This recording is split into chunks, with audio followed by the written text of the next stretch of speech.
Здравейте и добре дошли в канала на Учебен център Инфо България. Намираме се в офиса на учебния център и искаме да ви информираме за новите интерактивни дъски, с които вече се обучават нашите курсисти.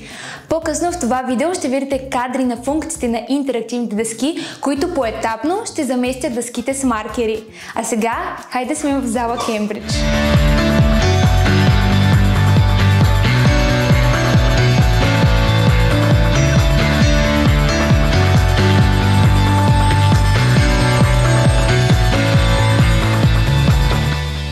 Искаме да ви представим госпожа Благовеста Михайлова, която е учител по английски язик при нас, за да видим през призмата на учителя как използва интерактивните дъски по време на обучение. Здравейте! Здравей, Ники!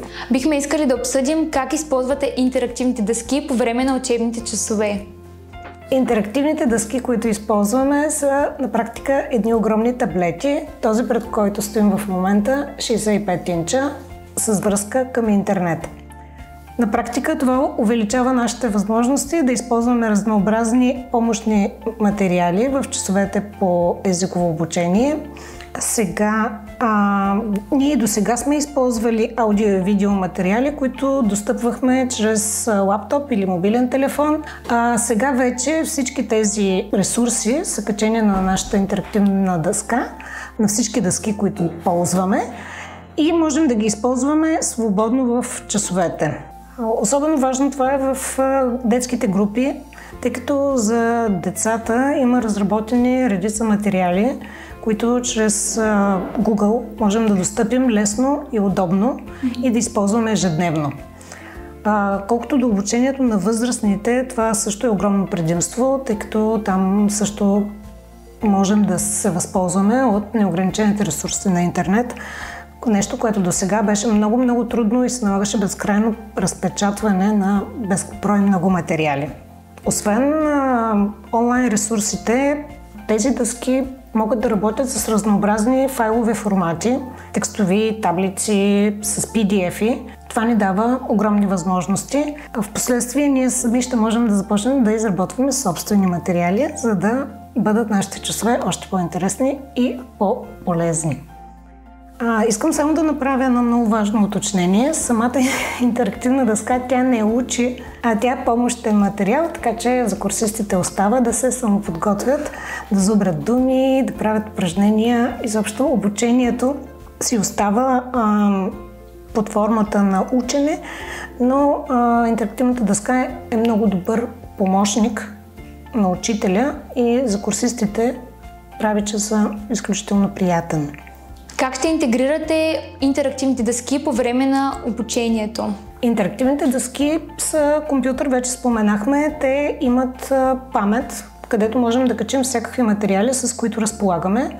Съвременните системи за обучение по чужд език предлагат многообразие от аудио и видео материали. Всички те вече са достъпни чрез нашите интерактивни дъски. Отделно бихме могли да използваме ресурсите, които издателствата предлагат на интернет сайтовете си, тъй като до сега единствената ни опция, вече споменахме, беше тези неща да се печатат. Сега става бързо, лесно, удобно. Те са интерактивни, с падащи менюта или с възможност за писане, което само по себе си е много по-приятно, отколкото драскане на някакви листи. За децата има огромно многообразие от игри, куизи, песни, всякакви материали, които просто са прекрасни и те вече не влизат в един много скучен час с учебник и тетрадка, а влизат в един интерактивен час. Съвременните деца, те са компютърни деца. И съответно това на тях много им допада. Те с много голямо удоволствие участват в часа и искат да бъдат активни. Какви конкретни предимства виждате в използването на интерактивните дъски в обучението? Интерактивните дъски са едно смарт устройство.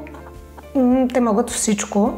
Освен, че побират всички ресурси, с които разполагаме и дават възможност за използване на допълнителни такива, интерактивната дъска е бърза, лесна и удобна.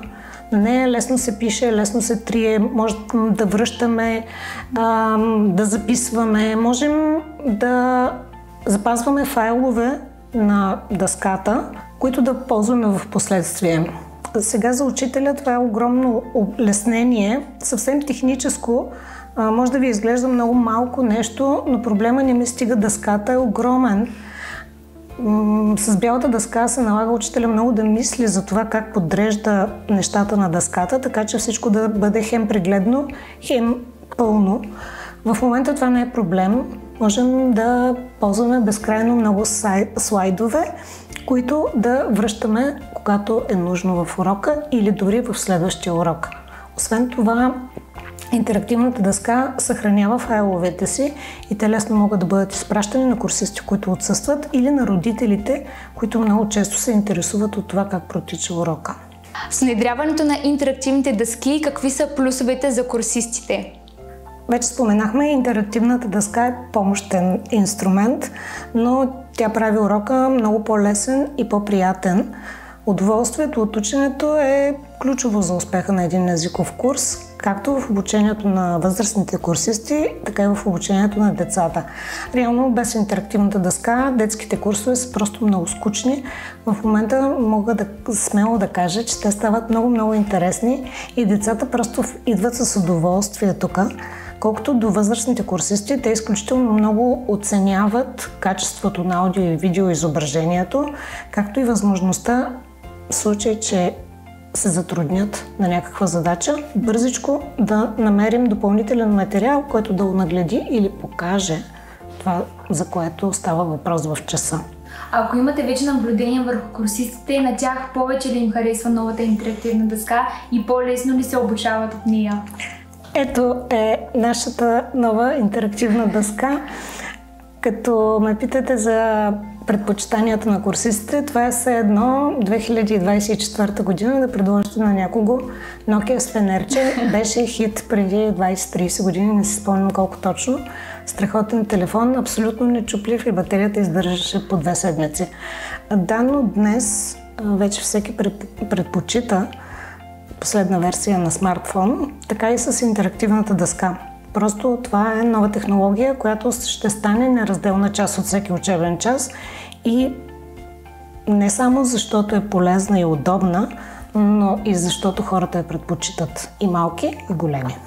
Благодарим ви за отделеното време, благодарим ви и на вас. Ще се радваме да харесате видеото, да го споделите и не забравяйте да ударите камбанката, за да виждате първи нашите нови видеа. До скоро!